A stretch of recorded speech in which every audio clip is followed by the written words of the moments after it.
Friends, आज इस video में हम बात करेंगे कि अगर आपको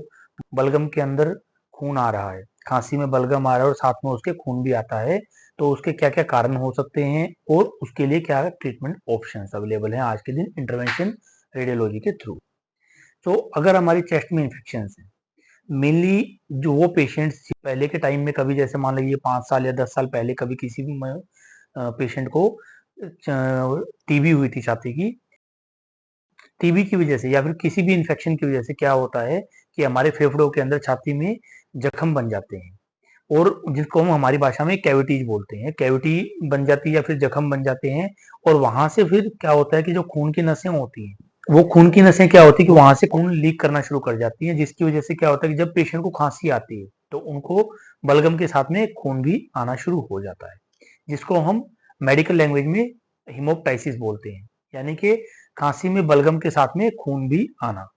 उसके बहुत सारे कारण हो सकते हैं, कोई भी चेस्ट में इन्फेक्शंस, खास करके जो ओल्ड इन्फेक्शंस है, खास करके जिन लोगों को पहले कभी टीबी हुई थी, उनकी टीबी पुरानी टीबी की वजह से, या फिर कोई लंग में कैंसर है उसकी वजह से भी हमने देखा है कि हेमोप्टाइसिस होने लग जाता है लोगों को, या फिर किसी और कारण से कोई लंग इंजरी हो जाती है, तो उन केसेस में हमने देखा है कि लोगों को चेस्ट में इन्फेक्शन और जिसके कारण की हेमोप्टाइसिस, बलगम के अंदर खून आना शुरू हो जाता है।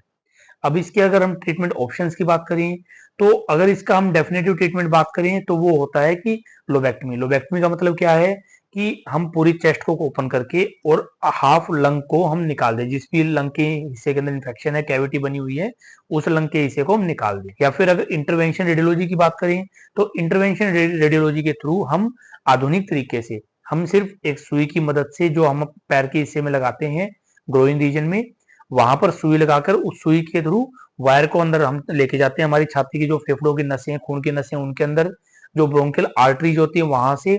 उसके अंदर जाकर हम पहले दवाई डाल के चेक करते हैं कि कौन सी आर्टरी कहाँ पर फूली हुई है या कौन सी लीक करने लग रही है, और फिर उस नस के अंदर उस जो हमारी फूली हुई आर्टरी है उसको हम दवाई डाल के बंद कर देते हैं, जो खून का लीक होना है, जो रक्त स्त्राव है, वो बंद हो जाता है। और फिर पेशेंट की जो समस्या थी मेनली कि जो खांसी में बलगम के साथ में खून आना है, वो समस्या काफी हद तक ठीक हो जाती है। अगर आपको किसी भी तरह की कंसल्टेशन करनी है तो आप हमारे दिए गए नंबर्स पे आप अपॉइंटमेंट लेकर बुक कर सकते हैं। अगर आपको हमारी ये वीडियो अच्छी लगी तो आप हमारे चैनल को सब्सक्राइब कीजिए। Thank you.